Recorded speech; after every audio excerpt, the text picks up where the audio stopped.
आगे बढ़ाएंगे। आज भी हमारे साथ श्री विश्वास जी चौहान सर है। नमस्कार विश्वास जी। Namaste. Welcome back. Very good. Yesterday we touched upon a very important topic of fear, and I think the whole session, the way we have planned it, we're going to touch upon very important, very imminent questions that are right now in people's mind. And एक काल हमारी चर्चा में बहुत अच्छा एक उभर के आया विषय कि ये जो भाव है, चिंता हो, आज चिंता का विषय है, या फिर आज अगर हमारे पास अगर गुस्सा हो जाए तो एक विषय हमने आज चुना है, ये हो, कल का भय ये विषय हो। ये दोनों तीनों विषय जो है ये आज के या कल के दौर का विषय नहीं है, ये तो मानव समाज का मुख्य का प्रश्न रहा है। मतलब क्रोध आना ये मानव समाज का सहज मानव स्वभाव है, और उस पर नियंत्रण ना रख पाना ये भी एक बहुत गंभीर विषय रहा है। मतलब यहाँ तक है आजकल के एंगर मैनेजमेंट के आजकल क्लासेस देने पड़ते हैं। लोग स्ट्रेस से डील नहीं कर पाते हैं, और या स्ट्रेस का हैंडल नहीं कर पाते हैं, उसकी वजह से मन में क्रोध का भाव हो, नैराश्य का भाव हो, चिंता का भाव हो, जैसे एंजाइटी का भाव जिसे कहते हैं, तो निर्माण होने लगता है। और वो अनेकों कारणों से हो रहा है आजकल। मतलब आज की इस कोरोना की परिस्थिति में वो शायद मल्टीप्लाई हुआ है, या फिर बहुत ज्यादा एनहांस हुआ होगा। तो चिंता हो या क्रोध हो, ये दोनों जो भी मानव स्वभाव के बहुत बड़े एक ड्रॉबैक्स हम इसको कहेंगे ऐसे हैं। ये तो अनादिकाल से मानव को किसी ने ग्रस्त कर रखा है। तो वो कोई ना कोई कारण हो, कोई ना कोई वजह हो, कौटुंबिक हो, आध्यात्मिक हो, आर्थिक हो, सामाजिक हो, तो मन में चिंता तो निर्माण होती ही है। और उस चिंता को हम झेल नहीं पाते, उसको हैंडल नहीं कर पाते, उसको कंप्यूट नहीं कर पाते। उसके कारण हम क्रोधित या फिर एक रिफ्लेक्स एक्शन में हम डिफेंस हमारा क्रोध का हो जाता है। तो we see that as a very common factor that people are not able to handle stress very well. They don't react very well to stress. They don't know how to manage or compute stress. And the first reaction always is of anger. And that is something that we have seen happen in human society, human history for generations together. Maybe in this current scenario, because people are right now in a very difficult situation, both of these factors are enhanced. Anxiety is also enhanced, and the reaction of fear also and anger also is enhanced. Because many times people have been saying that why am I paying for something that I haven't done? I did not cause this corona to come into our lives. I wasn't the reason why this thing has come into my life, and I have suddenly become prey of it.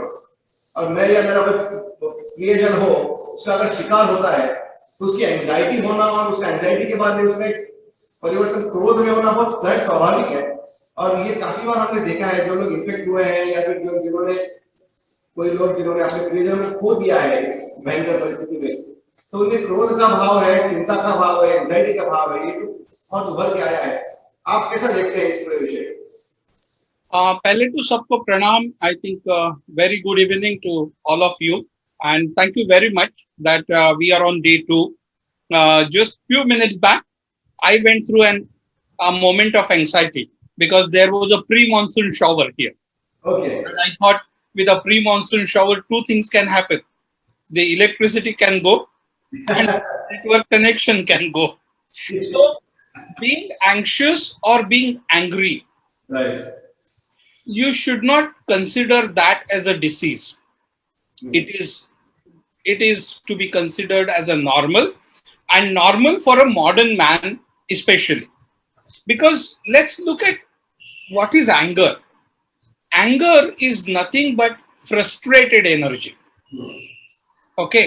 And actually it is very important to know also other thing, that both anger and sadness or a grief are two sides of the same coin, and in between comes the anxiety. So ये ऐसा त्रिकोण है. It's like a triangle. Anger, sadness, anxiety. So it's a triangle in which we are trapped. Right. But anger आता कहाँ से है? Where does this anger comes from? Right. Understanding that is very important. So today I have this tool. Right. It's my tripod, and so the anger is here. Right.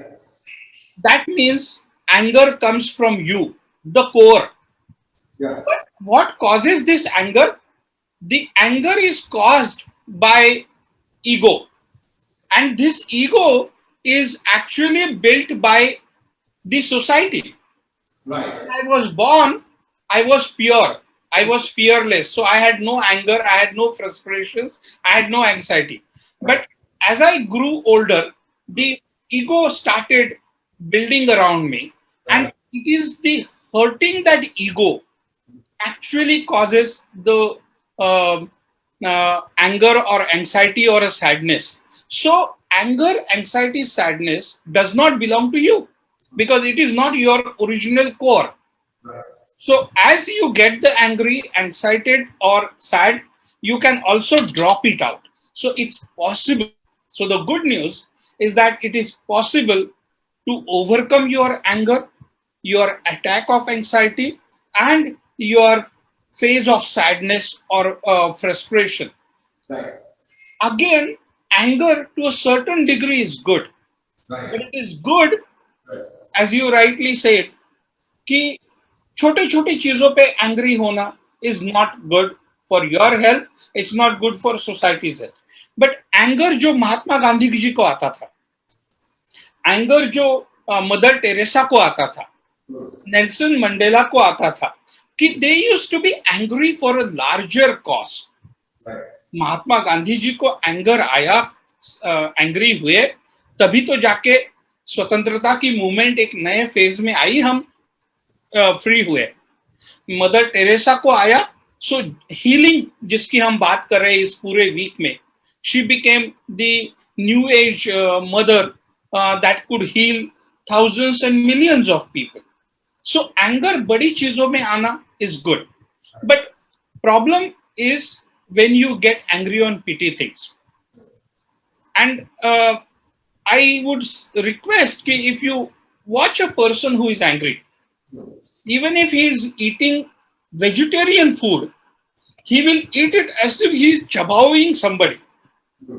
Okay. Or watch a person who is angry and he is expressing his love to his wife or a companion. वो उसको फूल भी देगा तो बोलेगा, can't you hold it properly? I have made such an effort. So anger has to be watched. And one of the best solution to overcome anger is that you watch yourself. So anger is not a lasting phenomenon. Yeah. Anger रुकता नहीं है. एक बड़ा अच्छा exercise मैं लोगों को देता हूं कि जब भी आप एंग्री हो जाते हो ना, when you get angry, have 24-hour time out.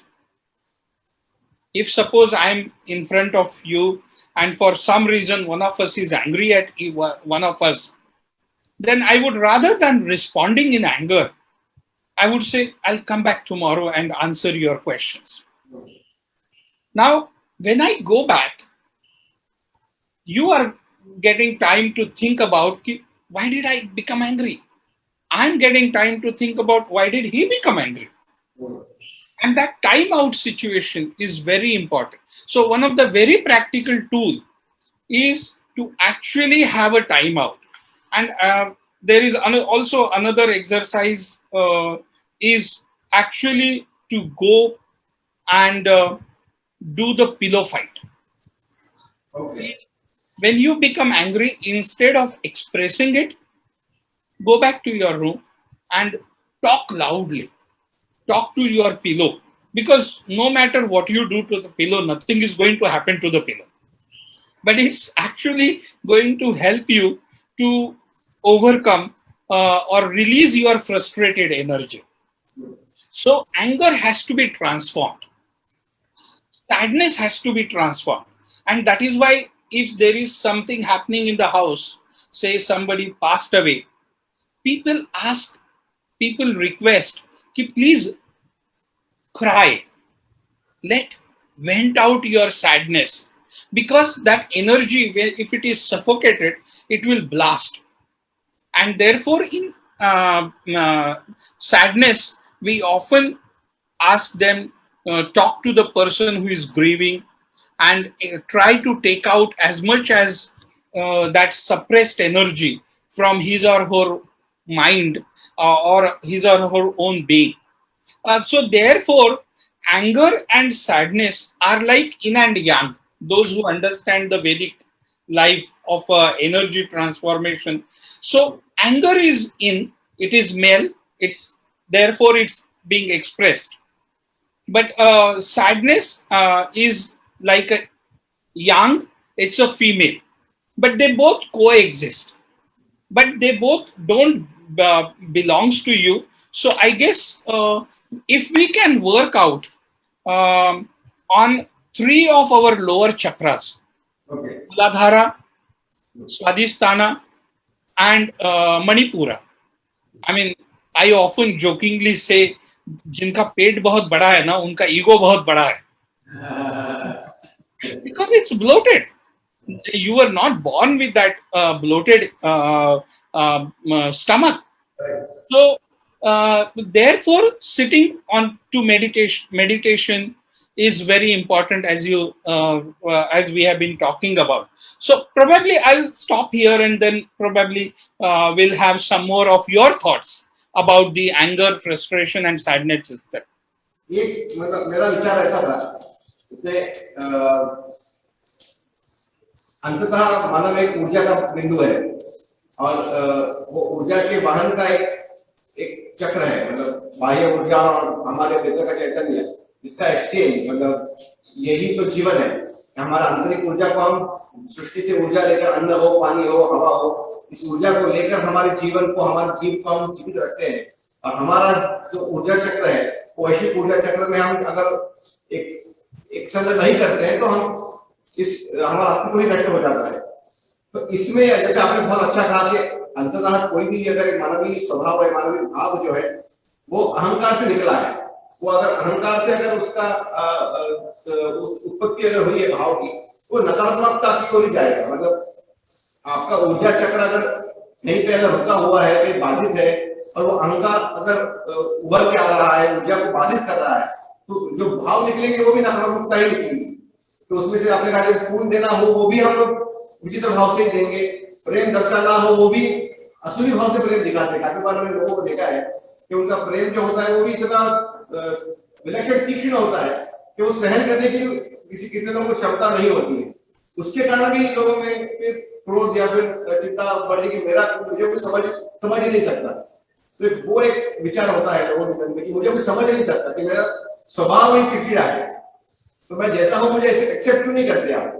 लेकिन उसको जैसा है वैसे एक्सेप्ट करने के बजाय हम अपने आप में हमारे व्यक्तित्व में कोई जो बाधा है ऊर्जा की, उसको हटाकर चिड़चिड़ापन कम क्यों नहीं कर पाते, इसका विचार करने की आवश्यकता है। क्योंकि लोगों में कई बार ऐसा होता है कि मेरा स्वभाव चिड़चिड़ा है, मैं ऐसे बोलूंगा, आप जैसा है मुझे एक्सेप्ट करो। नहीं, ऐसा नहीं होता। मतलब अगर आम होता है वो पकना पड़ता है, वो अच्छा ही अगर खाओ तो खट्टा लगेगा, तो पकता है तब मीठा लगता है। तो उसमें वो परिवर्तन आने की आवश्यकता है। अगर उसके व्यक्तिमत्व में अगर वो पक्व होने का अगर संस्कार ना हो तो आम नहीं रहेगा, वो केरी ही रहेगी। तो जैसी केरी है उसी को आम कह के उसको स्वीकार करो, ऐसा कहना गलत होगा। तो जैसा वो परिवर्तन है, वो पक्वता उसमें जो है, वो सुधार आना, जो एक अवस्था जो है, वो व्यक्तिमत्व का विकास होना, वो हमारी ऊर्जा चक्र को पहचानना, उसकी बाधाओं को दूर करके व्यक्तिमत्व का विकास करना, ये जो संस्कार जिसको कहते हैं, ये होने की आवश्यकता है। जिसे हम अग्निहोत्र करते हैं, ध्यान करते हैं, इससे ये संस्कार होता है मन में। हमारे मन में जो अहंकार रूपी जो बाधाएं हैं उसको हटाकर सकारात्मकता का ऊर्जा चक्र पुनः से वलित हो, इसके लिए अग्निहोत्र बहुत मेहनत करता है। दूसरा मुझे ऐसा लगता है कि लोगों को गुस्सा बहुत आता है, क्योंकि कहीं ना कहीं आरोग्य चिंता हो सकती है। कई बार ऐसा होता है कि हमारा अन्न ऐसा होता है जो हमारे मन में नकारात्मक भाव निर्माण करता होगा। जैसे अगर आप, मैं काफी बार एक छोटा एग्जांपल देता हूँ कि अगर आपको एक मिठाई का अगर एक चम्मच मिठाई खिलाई जाए तो बहुत कम लोग होंगे जो मिठाई का अगर गुस्सा हो जाएंगे, क्योंकि जो स्वीट टेस्ट है, जो मीठा स्वाद है, वो मन में प्रसन्नता निर्माण करता है। साथ ही में अगर दो आपको हरी मिर्च खिलाई जाए तो बहुत कम लोग होंगे जो प्रसन्न होंगे। एक नेचुरल रिएक्शन क्या आएगी, गुस्से की आएगी, क्योंकि वो जो स्वाद है, मिर्ची का जो जो तीखा स्वाद है, जो हॉट टेस्ट है या फिर जो स्पाइसीनेस है, वो मन में फीलिंग्स को एनहांस कर देगा, वो हाइटेन करेगा हमारे तामसिक फीलिंग्स को। तो हम आहार कैसा लेते हैं ये भी बहुत डिपेंड करता है कि हमारा स्वभाव कैसा बनता है। तो अगर हम आज भी अगर आप देखो, अगर आप लॉकडाउन में है और दिन रात प्रोसेस फूड खा रहे हैं घर पे बैठ के, तो स्वाभाविक है कि आप चिंता आपकी बढ़ जाएगी, आप ज्यादा गुस्से बढ़ जाओगे, क्योंकि आप बंद हो घर में, पहले ही आपका पूरा मन विचलित है। उसी में अगर आहार आप ज्यादा चाय पी रहे हो या फिर ज्यादा कोई व्यसनाधीन आप हो चुके हो या प्रोसेस फूड्स है, पैकेज फूड्स आप खा रहे हो, तो बहुत सहज आपका स्वभाव चिड़चिड़ा बन जाएगा।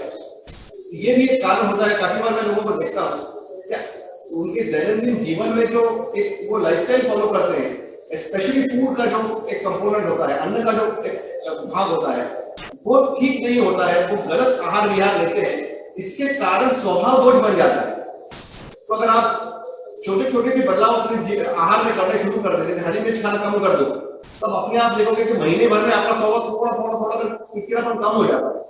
अगर आप लेट खाना खाते होंगे रात में, अगर वो करना कम कर दो, टाइम पे खाना खाओ, वो भी आपका समझेगा कि आपका चिड़चिड़ापन कम हो गया है। तो ये जो सटल चेंजेस लाइफस्टाइल में आने की आवश्यकता है, ये करने से भी स्वभाव पर हम नियंत्रण पा सकते हैं। ऐसा नहीं है कि मैं जैसा हूं वैसा वही स्वीकृत करूं, मैं जिंदगी के 80 साल चिड़चिड़ करते रहूंगा, हर बात में मैं उल्टा सीधा कुछ रिएक्ट करते रहूंगा और मुझे स्वीकार करते रहूंगा। ये करने की आवश्यकता नहीं है। हर कैदी आम बन सकती है, तो हर व्यक्ति में परिवर्तन आ सकता है, पक्वता आ सकती है, मैच्योरिटी आ सकती है, और उस व्यक्तित्व के विकास के लिए बहुत गहन कुछ करना नहीं पड़ता है, बहुत कुछ बैठ के कोई विचार स्वाध्याय करने की आवश्यकता नहीं होती। क्योंकि छोटी चीजों में बदलाव लाने से भी वो व्यक्तित्व परिवर्तन हो सकता है। स्पेशली ये चिंता और गुस्सा का, क्रोध का जो भाग है, उसमें आहार का तो बहुत बहुत बड़ा रोल आहार प्ले करता है। जैसे आपने बहुत अच्छा कहा कि अगर उसको स्पिरिचुअली समझे, फिजिकली समझे या इमोशनली समझे, हर किसी भी प्लेन में, किसी भी स्तर पर उसको हम समझने की प्रयास करें, इस पर हम मात कर सकते हैं। और एक मुझे आखिरी एक विचार मैं रखूंगा कि लोगों को ऐसा हमेशा लगता है कि हमारा जो अस्तित्व है वो केवल भौतिक अस्तित्व है, जो फिजिकल हमारा एग्जिस्टेंस है वही मेरा सारा सर्वस्व है, जो आईने में मुझे दिखता है उतना ही मैं हूँ, उससे ज्यादा ना मेरा अस्तित्व है, उससे ना ज्यादा मेरी क्षमता है, ना मुझे बुद्धि है, ना मुझे सामर्थ्य है। लेकिन जैसे हमने वेदों में माना है कि हमारा अस्तित्व 3 स्तर का होता है, एक भौतिक होगा, एक भावनिक मन का स्तर हो गया और एक आत्मिक स्तर हो गया। ये 3 अलग अलग स्तर है, तीनों में हमारा अस्तित्व होता है। तो तीनों में समाधान निर्माण करना, एकत्र निर्माण करना, इससे भी स्वभाव दोषों पर हम नियंत्रण पा सकते हैं। तो ये आई थिंक मुझे लगता है कि बहुत विचारात्मक बहुत महत्वपूर्ण चीज है। इसका भी आप कुछ इसमें विश्लेषण करना चाहेंगे? बिल्कुल, आई थिंक आपने बहुत अच्छी तरह से एक अच्छे विषय को छुआ कि एंगर, एंग्जाइटी, ग्रीफ, सैडनेस ये केवल भौतिकता से नहीं आते हैं, आपके हैबिट से भी आते हैं। How you have been leading your life, what have been your habits, and the best example that you gave was what you eat, because what is intake will be output. जैसा आपका intake होगा वैसा आपका output होगा। सो अगर आपका intake तामसिक है तो आउटपुट भी उसी तरह से रौद्र रूप में आएगा। अगर सात्विक है तो शांति के इससे आएगा। और वो जो 3 particular body types that you talked about, the koshas as we call, I think इस बीमारी का या इपिडेमिक जो कि एंगर का इपिडेमिक है, क्रोध का है, सैडनेस का है, इसका the solution is actually to work with all the 3 koshas. Yes. And the first thing is that physically there are 3 steps, 3 koshas and 3 steps. And it's a very simple treatment. Of course, you need to go and talk to somebody, because whatever has been built inside you, whatever has been stored into the umbrella called body has to come out. And that's why you go to the counselors. But 3 major steps. Accept that you are a person who has angry, get angry very easily. The second is, when you get angry next time or feel sad or frustrated next time, have that sense of awareness कि अभी मैं गुस्सा कर रहा हूं, अभी मैं गुस्सा कर रहा हूं, अभी मैं गुस्सा कर रहा हूं. And the third aspect is accept that this anger is a form of energy जो मेरी नहीं है, which does not belong to me, so I have to quickly transform that energy. और वो एनर्जी हम किस में ट्रांसफॉर्म कर सकते हैं? We can transform that energy into forgiveness and love. क्षमा और प्रेम में उसको बदल सकते हैं. And it's a very interesting examples. I was walking one day with one of the yogi in Rishikesh, and I just stepped to the side and I had a fall, and I did not notice that I actually fell on the plant which Yogiji has got it from somewhere and planted. So obviously he was momentarily angry.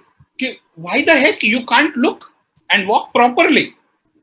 And I could clearly see that visibly on his face. But then he transformed and said, hey, look, aapko kuch laga? Are you all right? And then he still expressed his anger, but in a different way. He said, हाँ मैं अगली बार जाऊंगा तो ये पौधा वहां से लेके आऊंगा, उसको मैं अगली बार अच्छी जगह लगाऊंगा ताकि ये रास्ते में ना आए और इसका हम ज्यादा केयर करेंगे. So I think these three steps are very important. Accept, aware, and transform. Accept that you have a problem. Accept that it is a deformity which doesn't belong to me. Become aware when you are actually happening in the event. And then once you are aware, transform it by way of forgiveness or love. So awareness जो इसमें बीच की जो कड़ी है, वो that is a golden key. Yes. Golden key to overcome. So I think this is a simple tactics. Of course इसके ऊपर बहुत सारे exercise हम build कर सकते हैं और हमारे वेदों में बहुत सारे exercises है. एक बहुत अच्छा exercise है जिसका मुझे personally मेरे अपने जीवन में काफी फायदा हुआ है. A habit of writing a diary. कि आज मैं शाम को घर आता हूं कि दिन भर बॉस की बहुत गालियां खाई है, कुछ हुआ है, things have not gone the way I wanted. जब मैं लिखने बैठता हूं शाम को, that is the time that I get to introspect and then I can say कि आई किस वजह से मुझे गुस्सा आया. सो आई थिंक हमारे जो अभिभावक अभी सुन रहे हैं, देख रहे हैं, उनको ये एक एक्सरसाइज करना चाहिए कि अगले 7 दिन तक आप शाम में जरूर लिखिएगा कि किस वजह से आपको एंगर आता है. अपने आप आपको समझ में आएगा कि यार मेरा एंगर जो है ना वो इतना महत्वपूर्ण तो नहीं है, मुझे I can overcome this habit and I can become a very normal person. So I thought कि ये एक एक्सरसाइज है. दूसरा जो हमारी वैदिक लाइफस्टाइल में है, to meditate. And meditate again, I would emphasize because of two things. Meditate on 2 occasions, morning and evening, because the system is changing. The day is changing into night, night is changing into day. And therefore, Shriji has given us a wonderful tool, a tool of Agnihotra to meditate at that point in time. So that is also very important way and a Vedic practice, that please find out time in the morning or in the evening to perform the ritual, the Agni Puja or Agnihotra as we have been blessed with. That will help us to take this forward. So I think that is one of the things. As I said, watching yourself when things are actually happening is also another thing. If you get too angry, then vent out your energy. and the best way to vent out your energy, go for a walk, go for a run. दोनों चीजें होती है. You build your body, you build the strength, you also lose extra fat if you have got, and it is a time actually you are with yourself. So that's also another thing. So ये है. तो मुझे लगता है कि हम anger, anxiety, sadness, इन सब चीजों के ऊपर हम एफिशिएंटली, एफर्टलेसली एक ये कर सकते हैं, कंट्रोल पा सकते हैं. We can overcome this disease which और डिफॉर्मिटी और epidemic, whatever you would like to call, that does not belong to us. So I thought that is true, and I'm sure you counsel many people, individuals.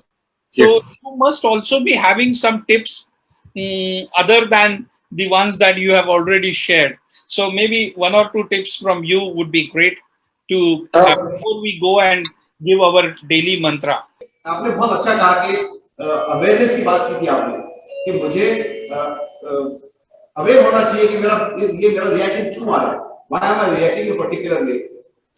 उसमें one thing that I feel is that we forgive everybody else but ourselves very time. काफी बार ऐसा हो जाता है कि we would forgive somebody else rather than forgiving ourselves. तो I would suggest that it is essential also to let go and forgive our own self first. Yes, it is okay to react something like, तुझको कई बार गुस्सा आना भी जायज है, कई बार गुस्सा आना भी सहज है, गुस्सा आना ओके भी है, क्योंकि मैं एक अंततः मानव हूँ और मेरा मानवीय भाव होना सहज है. तो उसमें बुरा लगना, पश्चाताप होना, उस पर सुधार करना, ये तो अगला स्टेप हो गया. पहला step is to forgive ourselves, let go of negativity, let go of hatred. अभी हुआ, we could have gone into a tirade, we could have gone into a rant कि भाई ये पंच हो गया, कनेक्टिविटी का इशू है, ये सारा डिजिटल का बकवास है, ऐसा है वैसा है.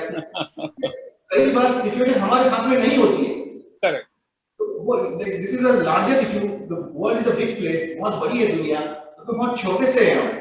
तो उसमें हमारा विचलित होना, भय आना, मन में चिंता होना, मन में क्रोध आना, ये सहज भाव है. उसके लिए अपने आप को सजा देना गलत हो जाएगा. ये मुझे बहुत बार लगता है कि it is okay to forgive ourself कि हाँ बाबा मुझसे गलती हो गई, I have made a mistake, I am aware about that mistake and I ask for forgiveness and I am asking forgiveness for myself. And the first step, सबसे पहला step ये होगा कि मैं अपने आप को माफ करूं, मैं उस गिल्ट में ना रहूं या मैं उस अपराधी भाव में ना रहूं कि मुझसे बहुत बड़ी कोई एक बहुत बड़ा गहन संगीन अपराध हो गया है जिससे मैं उभर नहीं सकता और जिंदगी भर मुझे इस अपराध का भी जो है उसकी सजा काटनी है. इस भूमिका से निकलने की आवश्यकता होती है कि विक्टिम कॉम्प्लेक्स हो जाता है. हमने काफी बार विक्टिम कॉम्प्लेक्स की बात की है कि अगर मैं अपने आप को विक्टिम समझूं, कल्प्रिट कॉम्प्लेक्स भी जो चीज है, मैं अपने आप को हर बार दोषी समझूं, दोषी मेरा था, मेरा ही दोष था, मेरी ही गलती है, मैं ही गलत हूं, इस भाव से उभरने की आवश्यकता होती है. ये अगर हम करना शुरू कर देना, start forgiving ourselves, I think we will see a lot of light come within us. Suddenly वो जो स्ट्रेस का एक बबल होता है वो निकल जाता है and we see clarity in front of us कि हाँ बाबा मुझसे गलती हुई, क्या forgive myself, now I will seek forgiveness from everybody else. I think that also is a very important step, क्योंकि मेरा ये रिएक्शन शायद मेरे आरोग्य के कारण आया होगा. बिल्कुल. I am seeking help also. ऐसा नहीं है कि मैं हेल्प नहीं मांग रहा, I am seeking help, I need help. मुझे उभरना है इसमें से, मुझे निकलना है इस भाव से, मुझे ऐसा रिएक्ट नहीं करना है वापस कभी. तो उसके लिए मदद मांगना, किसी से क्षमा मांगने से पहले अपने आप क्षमा करना बहुत महत्वपूर्ण हो जाता है. वो अगर हम नहीं कर पाते हैं तो जीवन भर हमारा जो परिवर्तन होना है वो रुक जाता है, उसमें बाधा आ जाती है. तो मैं सबसे अनुरोध करूंगा कि सबसे पहले अपने आप को क्षमा करें, फिर आगे चलने की आप प्रयास करें. I think you have touched a very important point because लोग जब एंगर, एंग्जाइटी, सैडनेस के बारे में बात करते हैं तो we often give emphasis on anger and anxiety, not much on sadness. And sadness का एक महत्वपूर्ण कारण ये है कि we are unable to forgive ourselves. We take onus of everything. You are not a creator of the world. आप बहुत छोटे हैं, Yeah. तो a sense of gratitude, and उसमें आपसे गलती होना सहज है, उसको मान लिया जाए, तो आपको एंगर और डिप्रेशन नहीं आएगा. एंड आई थिंक हमारे 7 दिन के इस हीलिंग सेशन में there is a day when we are actually talking about self love and self forgiveness. तो we will do that, but this is also very connected. The other thing, जो कल हम भय की बात कर रहे थे, सो भय का एक आउटपुट ये भी है कि आप एंग्री हो जाते हैं. When you are fearful, you want to hide that fear from rest of the society. आप एंग्री हो जाते हो. तो आई थिंक आज के दिन में अगर हम ये मान ले कि एंग्री होना, डिप्रेशन आना, एंजाइटी आना, सैडनेस आना, इसको एक्सेप्ट करना कोई बुरी बात नहीं है. I think that's a rightful to step to move forward. और एक मैंने सोचा था कि एक मंत्रा दूंगा, बट जब मैंने तहकीकात करनी शुरू की, when I started looking at it, मुझे एक मंत्रा बोनस में मिल गया, और जिसके बारे में ज्यादा बात करने की जरूरत नहीं है, क्योंकि हम उसको हर दिन यूज करते हैं. ओम शांति हो. जब भी आप गुस्सा हो जाते हो, सैड हो जाते हो, डिप्रेस्ड हो जाते हो, ओम शांति हो. तो उसके साथ साथ एक और मंत्रा है, एंड दैट इज सो हम. सो हम, इसका मीनिंग है I am that. This makes two things. एक तो ये बताता है कि I am that radiant spiritual being. So I was not born to have this cat fights. I'm not born to become angry. I'm born to become a spiritual. I'm love. I'm eternal. I'm the spirit. और मैं आत्मा हूं. अब जब मैं आत्मा हूं, तो मुझे एंग्री होने का कोई कारण नहीं होना चाहिए, क्योंकि आत्मा कभी किसी भी अवस्था में एंग्री नहीं होता है.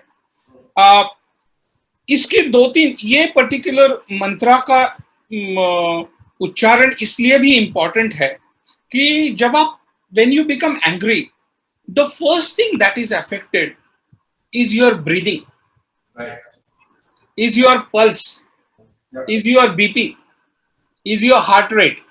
सो सोहम मंत्रा के साथ when you meditate and you repeat Soham, या you listen to it, it helps to bring your breathing back to normal.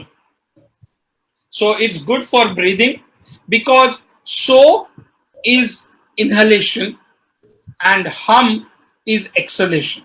So this is the beauty of Vedic life, कि जो भी चीजें आपको दी गई है या ब्लेसिंग्स में मिली है वैदिक लाइफ से, उसके पीछे एक शास्त्र है कि सोहम ही क्यों, क्योंकि सो के साथ इनहेलेशन है, हम के साथ एक्सलेशन है, आपका ब्रीदिंग, आपका बीपी, आपका pulse rate, it will try to bring it to normal. दूसरा सोहम का फायदा यह है कि आपका अटेंशन जो बाहर की चीजों पे भटक रहा है ना, with meditating on Soham Mantra, the attention focuses inward. So exactly the same thing that you are saying. The best person or the most important person to be taken care of in such a situation is not others, is yourself. And that's why Soham is a mantra that actually tries to bring from outer world into your inner world. And as I said, it's a mantra that actually help restore or normalize, not restore, normalize breathing. And it's a natural mantra because it goes with your breathing pattern. So I thought this is one particular mantra that we could share with our audience today. But as you rightly said, the most important person in this whole saga, drama of anger, fear, anxiety, sadness is you yourself. अगर हम हमारे ऊपर focus करेंगे, हमारे anger के ऊपर focus करेंगे, हमारे सैडनेस के ऊपर फोकस करेंगे, I think the world will be a most beautiful place.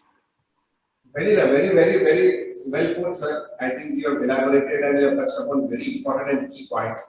And I think like very also very well good that going forward जैसे जैसे ये कार्यक्रम सत्र आगे बढ़ेगा, अलग अलग विषयों पर हम चर्चाएं करेंगे, लेकिन आज का जो विषय रहा वो बहुत महत्वपूर्ण है, क्योंकि गुस्सा आना ये लोगों का सहज भाव बन गया है आजकल, और उसको हमने नॉर्मलाइज कर दिया है कि अगर हम जैसे गुस्सा एंड में क्या है, गुस्सा हिंसा में परिवर्तित हो जाता है।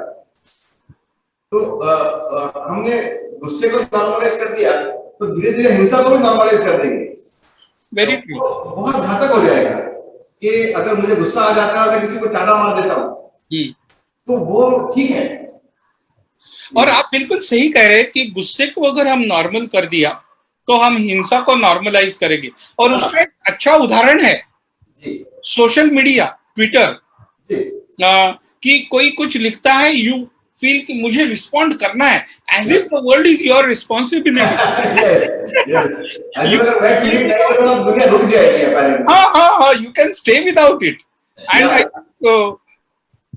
जब एंगर आता है, सैडनेस आता है, तो फॉल्स नैरेटिव्स बनते हैं समाज में, and I think this false narratives are the ticking bombs that can destroy the harmony and a society itself. So you are absolutely right कि anger ये हिंसा का एक प्राथमिक रूप है, एंग्जाइटी ये डिफीट का प्राथमिक रूप है, और सैडनेस फ्रस्ट्रेशन का या डिप्रेशन का प्राथमिक रूप है। हमें इसको नॉर्मल नहीं बनने देना चाहिए। और गुस्से का एक पहलू ये भी देखा है मैंने कि लोग ये समझते नहीं है कि ये रिएक्शन सही नहीं है। It is not okay to react like this, this needs correction. जैसे होता है ना कि अगर मैं सीधे सीधे चल रहा हूँ एक दिशा में, सडनली 2 कदम अगर राइट या लेफ्ट में जाता हूँ तो वो नॉर्मल नहीं है। मेरा सीधा चलना अपेक्षित है। तो जैसे मैंने पहले भी कहा था कि उसको एक्सेप्ट करिए कि मैं टेढ़ा हो गया हूँ, चल रहा हूँ, मैं गलत हुआ, एक्सेप्ट करिए, फॉरगिव करिए खुद को, मूल पद पर आइए, उसको लाने का प्रयास करना होता है। क्योंकि बहुत बार मैंने देखा है कि लोग एंगर को जस्टिफाई करने लगते हैं एंड उसके बाद हुई हिंसा को भी आपको एक्सेप्ट कराते हैं। मैं जैसे बहुत बार मैंने ये देखा है, स्पेशली इन डोमेस्टिक अब्यूज जैसा सिचुएशन है, यहाँ पे एक चाटा मार देना इज कंसीडर्ड ऑलराइट। एक चाटा तो मारा, उसमें क्या है? जहाँ या किसी को गाली दिया तो उसमें क्या है? ये कैसे कैसे कौन सी दुनिया में ये ठीक है? दुनिया में ये उचित है या नॉर्मल है या ओके है? आई थिंक उस पर भी टच करने की आवश्यकता है। जैसे हमने कहा ना, एक ही दिन पूरी चर्चा नहीं करते हैं, इसको आगे के लिए भी रखते हैं, क्योंकि नदी सत्र यही पे 2-3 घंटा चलेगा। Right. और I think it would be a nice opportunity for our audience, if they have specific questions, they can send it to us, and we can try and take some of them and answer them, some of them also. मैं वही कर रहा था, बीच में मैं देख रहा था कि किसी को प्रश्न तो नहीं है, क्योंकि लाइव जा रही है फेसबुक पे।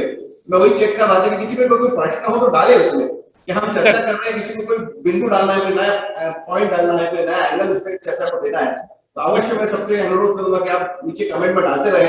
कोई प्रश्न हो, कोई सुझाव हो, कोई अपना हो, कोई दृष्टिकोण हो। ये चर्चा है, केवल विश्वास जी और मैं बैठ के नहीं कर रहे, हम सब मिलकर कर रहे हैं।